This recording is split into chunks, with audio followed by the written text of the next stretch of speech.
Hello, നമ്മൾ Panakkad കൊടപ്പനയ്ക്കലാണ്. Youth ലീഗിൻ്റെ സംസ്ഥാന പ്രസിഡൻ്റായിട്ട് 2016 ഡിസംബർ 15 മുതൽ നമുക്കൊപ്പം കൂടെ നിന്ന് പ്രവർത്തിക്കുന്ന നമ്മുടെ പ്രിയപ്പെട്ട നേതാവിനോടൊപ്പമാണ്. അപ്പോൾ യൂത്ത് ലീഗിന് ശരിക്കും നമ്മുടെ കേരള രാഷ്ട്രീയത്തിൽ ഒരുപാട് സ്ഥാനമുണ്ട്. കാരണം ഒരു യുവതയെ മുഴുവൻ, നിങ്ങൾക്കറിയാം, സംഘർഷഭരിതമായ ഒരു രാഷ്ട്രീയ കാലാവസ്ഥയാണ് ഇവിടെ. അപ്പോൾ എപ്പോൾ വേണമെങ്കിലും ഒരു വരയ്ക്കപ്പുറത്തേക്ക് പോകാവുന്ന ഒരു പ്രായമാണ് യുവതയുടേത്. അപ്പം അങ്ങനെയുള്ളവരെ നയിക്കുക എന്ന് പറയുന്നത് ഒട്ടും ചെറുതായ ഒരു കാര്യമല്ല. അതേക്കുറിച്ച്, വരാൻ പോകുന്ന ഇലക്ഷനെ കുറിച്ച് എന്താണ്, ശരിയല്ലേ? ഈ യുവത്വത്തിൽ ഇങ്ങനെ ഒരടിക്കാണെങ്കിൽ 10 അടി അങ്ങോട്ടെന്ന് പറയുന്ന ആൾക്കാരെ സമാധാനത്തിൻ്റെയും സാഹോദര്യത്തിൻ്റെയും പാതയിലൂടെ കൊണ്ട് നടക്കുക ഇത്രയും വർഷമായിട്ടെന്ന് പറയുന്നത് തീർച്ചയായും അതൊരു ടാസ്ക്കാണ്. പക്ഷേ ഞാൻ ഈ സ്ഥാനം ഏറ്റെടുത്ത മുതൽ ഞങ്ങളുടെ ടീം വർക്ക് എന്നതിൻ്റെ സഹപ്രവർത്തകരായിട്ടുള്ള PK ഫിറോസും അതുപോലെ അന്ന് നജീബ് കാന്തപുരം അടക്കമുള്ളൊരു ടീമായിരുന്നു. അപ്പോൾ അന്ന് ആദ്യത്തെ നമ്മളൊരു ക്യാമ്പിൽ ഞങ്ങൾ വെച്ചൊരാശയം എന്നത് ലാ കോൺവിവൻസിയ എന്നൊരു സ്പാനിഷ് പേരുള്ള ഒരു ക്യാമ്പയിനിൽ, അതായത് സഹവർത്തിത്വം, കോ എക്സിസ്റ്റൻസ്, അതാണ് ലാ കോൺവിവൻസിയ എന്ന പേരിൻ്റെ ഒരു സ്പാനിഷ് ഇതിൻ്റെ വിവർത്തനം. അപ്പോൾ അതിൽ ഞങ്ങളെ ഇൻസ്പയർ ചെയ്തിട്ടുള്ള ഇന്ത്യ പോലുള്ള രാജ്യം, ഇവിടെ എല്ലാവരും ഒരേപോലെ ജീവിക്കുന്നു, ഒരേ മനുഷ്യരായി ജീവിക്കുമ്പോൾ പല വിശ്വാസങ്ങളും ആചാരങ്ങളും സംസ്കാരങ്ങളൊക്കെ ഉണ്ട്. ഇത് ഇവിടെ അതിന് പോർലേറ്റ് വരുന്നൊരു സമയം ആണ് ഞങ്ങൾ ഇതിലേക്ക് വന്നത് എന്നുള്ളത് കൊണ്ട് തന്നെ അതിൻ്റെ എല്ലാത്തിൻ്റെയും അടിസ്ഥാനപരമായി ഒരു വിഭാഗം ആളുകൾ, അതായത് യുവാക്കൾ അത്തരം മേഖലയിലേക്ക്, അതായത് സാമുദായിക സ്പർദ്ധകളും ഒക്കെ ഉണ്ടാകാൻ സാധ്യതയുള്ള ഒരു സാഹചര്യത്തിൽ നിന്നും അവരതിൽ നിന്നും അകറ്റി നിർത്തുക എന്നുള്ള ഒരു വലിയ ഒരു ചലഞ്ച് നമ്മുടെ മുമ്പിലുണ്ടായിരുന്നു. അപ്പോൾ അതുകൊണ്ട് തന്നെ ഞങ്ങൾ അന്ന് ആഗ്രഹിച്ചത്, ഇപ്പോൾ എപ്പോഴും ഒരു യുവത്വം എന്ന് പറയുമ്പോൾ ക്ഷുഭിത യൗവന അതിനെക്കുറിച്ച് നമ്മൾ പറയാറ്. അപ്പോൾ അത് വെറും വൈകാരികതക്കും അതുപോലെ അക്രമവും ഒക്കെ അയച്ചു വിട്ട് അങ്ങനെയുള്ളൊരു രാഷ്ട്രീയ സ്ട്രാറ്റജിയിൽ നിന്നും മാറി ഒരു കൺസ്ട്രക്റ്റീവായിട്ടുള്ളൊരു പൊളിറ്റിക്സ് എങ്ങനെ നമ്മുടെ യുവാക്കൾക്ക് മുമ്പിൽ പരിചയപ്പെടുത്തി കൊടുക്കാം എന്നതിനെക്കുറിച്ചായിരുന്നു ഞങ്ങൾ ആഗ്രഹിച്ചത്. അപ്പോൾ ഞങ്ങൾ അതൊരു ഭാഗം നമ്മുടെ ഇടയിൽ ഒരു സൗഹാർദ്ദത്തെ നിർത്താനും, അതുപോലെ നമ്മുടെ യുവത്വം എന്ന് പറയുമ്പോൾ വേൾഡ് ഈസ് യങ്. ഇപ്പം നമ്മുടെ ഏറ്റവും കൂടുതൽ യുവാക്കൾ ഇന്ന് ലോകത്തിൻ്റെ പല ഭാഗങ്ങളിലും ഇൻവോൾവ് ചെയ്തുകൊണ്ടിരിക്കുന്നത്, പൊളിറ്റിക്സിലും.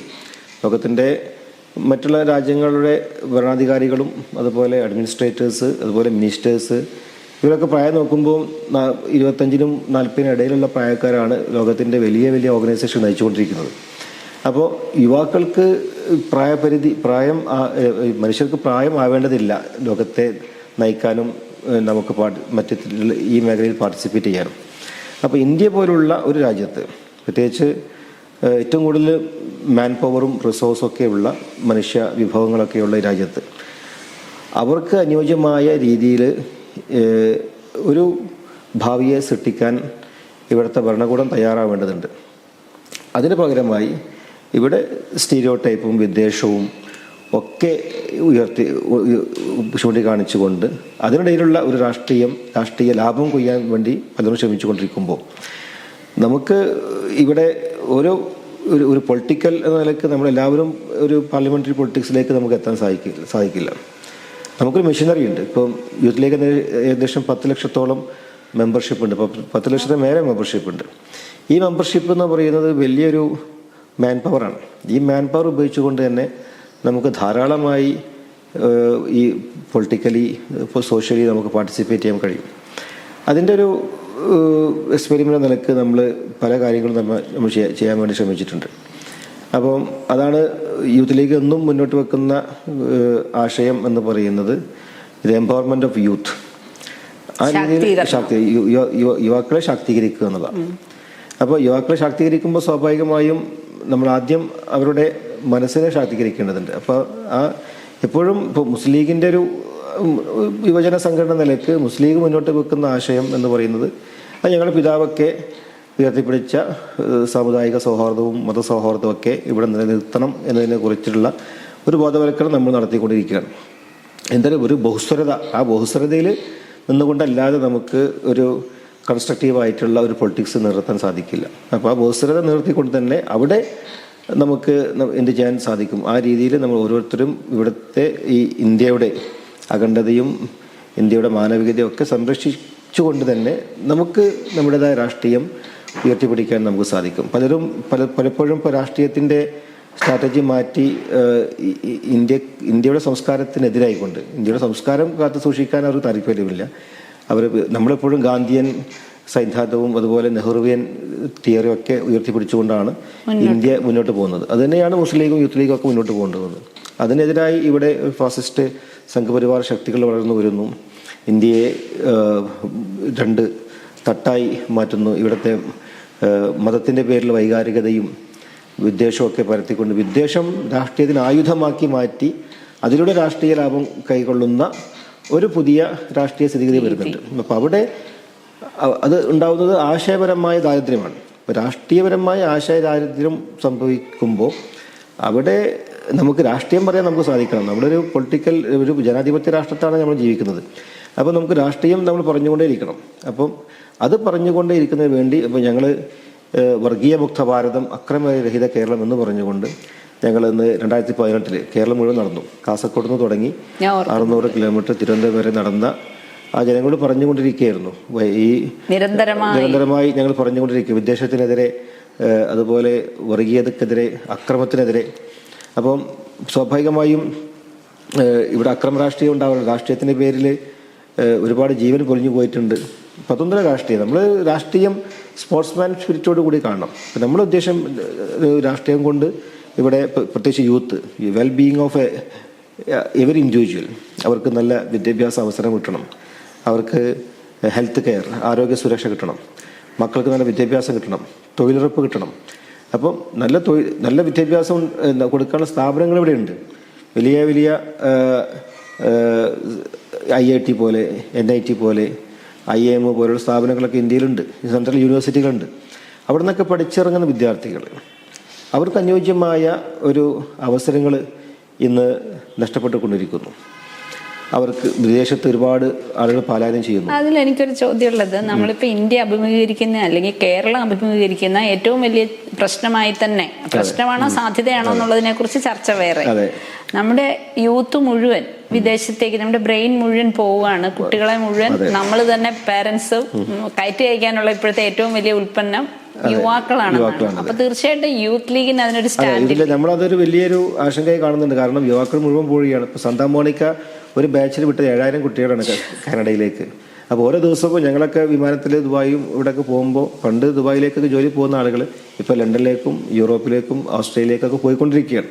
അപ്പോൾ ഓരോ ദിവസവും നമ്മുടെ നല്ല ബുദ്ധിയുള്ള കുട്ടികൾ ഇവിടുന്ന് പോകുമ്പോൾ നമുക്ക് ഒരു രാജ്യത്തിൻ്റെ വളർച്ച എന്ന് പറയുന്നത് അവിടുത്തെ മാൻ പവർ റിസോഴ്സും കൂടി വെച്ചിട്ടാണ്. ആ മാൻ പവർ റിസോഴ്സ് എത്രത്തോളം തന്നെ രാജ്യത്തിന് ഉപകാരപ്രദമാക്കി ഉപയോഗിക്കണം, അത് ഭരണകൂടം ചിന്തിക്കേണ്ടതുണ്ട്. പക്ഷെ അവിടെയാണ് അങ്ങനെയുള്ള ആളുകൾക്കൊരു സ്പേസ് കൊടുക്കാതെ അത് അവർക്കിടയിൽ ഇപ്പം സ്റ്റീരിയോ ടൈപ്പ് വാർത്തകൾ ദിവസങ്ങളുണ്ടായിക്കൊണ്ട് കലാപങ്ങളുണ്ടായി, നമുക്ക് ആവശ്യമില്ലാത്ത ബില്ലുകൾ പാസ്സാക്കി, നമ്മുടെ ഒരു വിശ്വാസവും നമ്മുടെ ഒരു പാരമ്പര്യമൊക്കെ ഇന്ത്യക്ക് ഉണ്ടായിരുന്നു. പക്ഷെ അതിനപ്പുറത്ത് സഹിഷ്ണുതയും എല്ലാം നമുക്കിടയിലുള്ള സഹിഷ്ണുത ഇല്ലാതായി, നമ്മുടെ ആവിഷ്കാര സ്വാതന്ത്ര്യങ്ങൾ ഇല്ലാതായി, നമുക്കൊരു ഇൻസെക്യൂരിറ്റി ഫീലിംഗ് വന്നു കഴിഞ്ഞു. ഇന്ത്യയിൽ നിൽക്കുമ്പോൾ എന്തോ ഒരു ഭയമുണ്ട് എന്ന രീതിയിലുള്ള ഇപ്പോൾ മോബ് ലിഞ്ചിങ് പോലുള്ള സംഭവങ്ങൾ. അപ്പം അതൊക്കെ വാർത്തകൾ എല്ലാവരും കേട്ടുകൊണ്ടിരിക്കുകയാണ്. അപ്പോൾ ഇന്ത്യയിൽ ജീവിക്കുമ്പോൾ അവർക്ക് നല്ല സുരക്ഷിതത്വം കിട്ടുന്നു, നല്ല ജോലി സാധ്യത കിട്ടുന്നു എന്നുള്ള ഒരു പ്രതീതി ഇവിടെ ഭരണകൂടത്തിൽ ഉണ്ടാവാൻ കഴിയണം. അപ്പം അതിനെതിരെ ശക്തമായ രീതിയിലുള്ള ഒരു മോട്ടോ വെച്ചിട്ട് ഇപ്പം അതിൻ്റെ തുടർച്ചയായി സമാനമായ രീതിയിൽ ഇപ്പോൾ യൂത്ത് ലീഗ് ഇപ്പോൾ കഴിഞ്ഞ മാസം ഞങ്ങൾ തുടങ്ങി വിദ്വേഷത്തിനെതിരെ, ദുർഭരണത്തിനെതിരെ എന്നുള്ള ക്യാമ്പയിനുമായി ഇപ്പോൾ ഞങ്ങൾ പദയാത്ര തുടങ്ങി. പണ്ട് സംസ്ഥാന കമ്മിറ്റി എല്ലാ കേരളം മുഴുവൻ നടന്നുവെങ്കിൽ ഇപ്പോൾ ഓരോ ജില്ലാ കമ്മിറ്റിയും അതത് ജില്ലകളിൽ, ഇപ്പോൾ മലപ്പുറം ജില്ലയുടെ സമാപനം 20-ാം തീയതിയാണ്, 20 ദിവസം നടക്കുന്നുണ്ട്. അപ്പോൾ എല്ലാ ഗ്രാമങ്ങളും ചെന്ന് ഈ വിദേശ രാഷ്ട്രീയത്തിനെതിരെയുള്ള ബോധവൽക്കരണം ചെയ്തുകൊണ്ടിരിക്കുകയാണ്.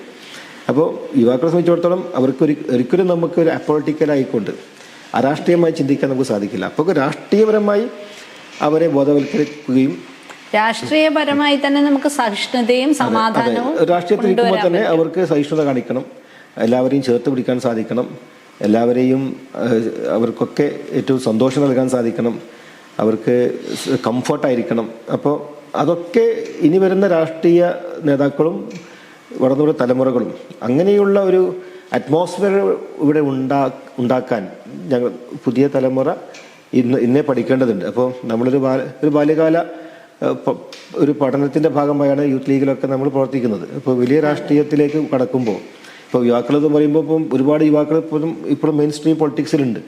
അപ്പോൾ അവരെ സംബന്ധിച്ചിടത്തോളം അവർക്ക് ഒരുപാട് കാര്യങ്ങൾ ചെയ്യാൻ സാധിക്കും. അപ്പോൾ അവിടെയൊക്കെ ഈ ടോളറൻസും അതുപോലെ ഈ വാല്യൂ ബേസ്ഡ് പൊളിറ്റിക്സ്, നമ്മളൊരു എല്ലാത്തിനെയും ഒരു മൂല്യങ്ങൾക്ക് വിട്ടുവീഴ്ച കൊടുക്കാതെ മൂല്യാധിഷ്ഠിതമായി നിന്നു പോകുന്ന ഒരു സമൂഹത്തിന് മാത്രമാണ് വിജയം കൈവരിക്കാൻ സാധിക്കുകയുള്ളൂ. ഇത്തരം അവയർനെസ് അല്ലാതെ സ്റ്റഡി ക്ലാസ്സുകൾ അങ്ങനെ നടത്തുന്നു. ഞങ്ങൾ സിരി സാഹിബ് അക്കാഡമി എന്ന് പറഞ്ഞൊരു അക്കാഡമി നമ്മുടെ കീഴിലുണ്ട്. അതിലിപ്പം സിരി സാഹിബ് പഠന കേന്ദ്രത്തിൻ്റെ ഭാഗമായി ഞങ്ങൾ 25,000 പഠിതാക്കളെ ഞങ്ങളിപ്പോൾ അവർക്ക് സർട്ടിഫിക്കറ്റ് കൊടുത്തു. അത് 6 മാസത്തെ കോഴ്സ്. അവർക്ക് what is India, what is democracy, what is Indian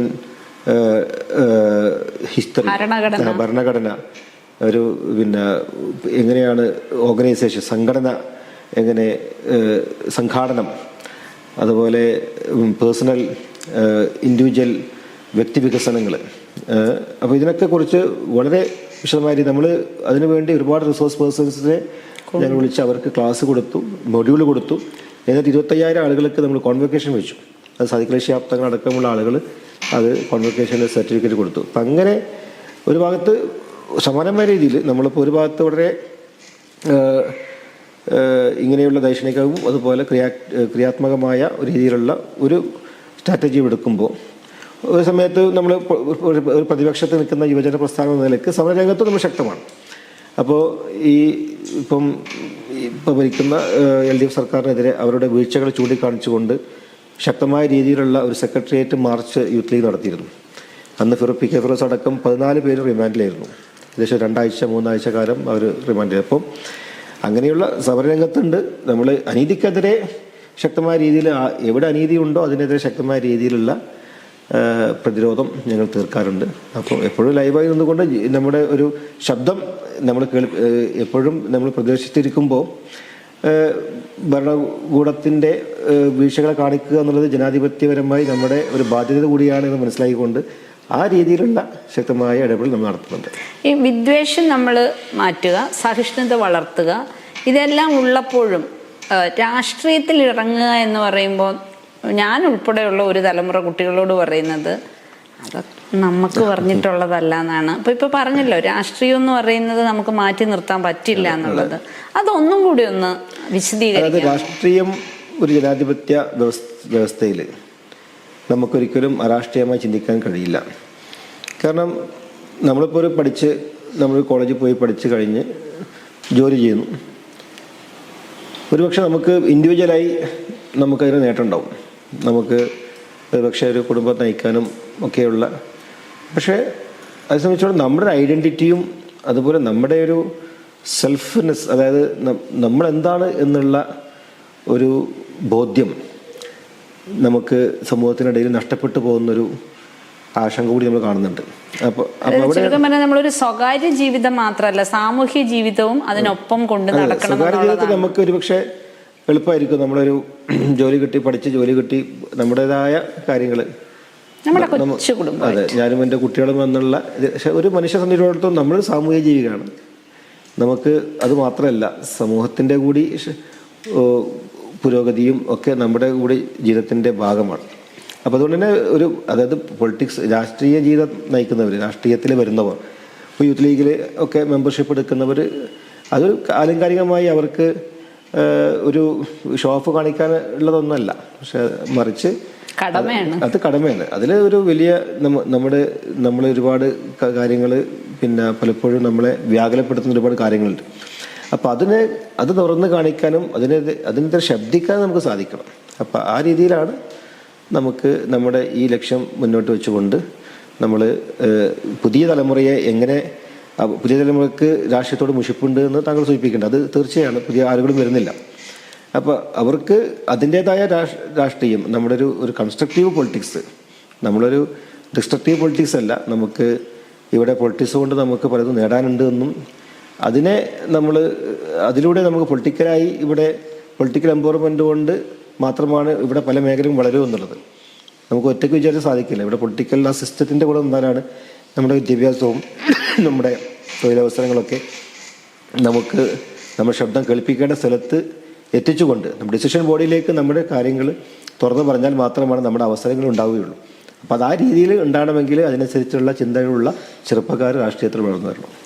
അപ്പോൾ നമ്മളുടെ ഇത്ര അധികം യുവാക്കളുടെ മെമ്പർഷിപ്പുള്ള സംഘടനയായ യൂത്ത് ലീഗിൻ്റെ സംസ്ഥാന അധ്യക്ഷന് ഈ സമൂഹത്തോട് അതാണ് പറയാനുള്ളത്. ഇതിൻ്റെ സ്വകാര്യതയിൽ മാത്രം ഒതുങ്ങാതെ സമൂഹത്തിന് വേണ്ടി ശബ്ദമുയർത്തുക, നമ്മുടെ ശബ്ദം യഥാർത്ഥത്തിൽ അത് എത്തേണ്ട കേന്ദ്രങ്ങളിൽ എത്തിക്കുക എന്നത് നമ്മുടെ കടമയാണ് എന്ന്. അപ്പോൾ നിങ്ങളോട് ബാക്കി പറയാനുള്ളത്, കഴിഞ്ഞ 7 വർഷമായിട്ട് ഇത്തരം ഒരു സ്ഥാനത്ത് ഇരിക്കുക എന്ന് പറയുന്നത് നല്ലതല്ലേ? തങ്ങളൊക്കെ ആകുമ്പോൾ ഓക്കെ അല്ലേ എന്ന് വിചാരിക്കുന്ന ആരെങ്കിലും ഉണ്ടെങ്കിൽ അദ്ദേഹം നേരിടുന്ന വെല്ലുവിളികൾ, പ്രത്യേകിച്ചും ഈ സാഹചര്യത്തിൽ, അതെന്തൊക്കെയാണെന്ന് നമുക്ക് കേൾക്കാം അടുത്ത എപ്പിസോഡ്.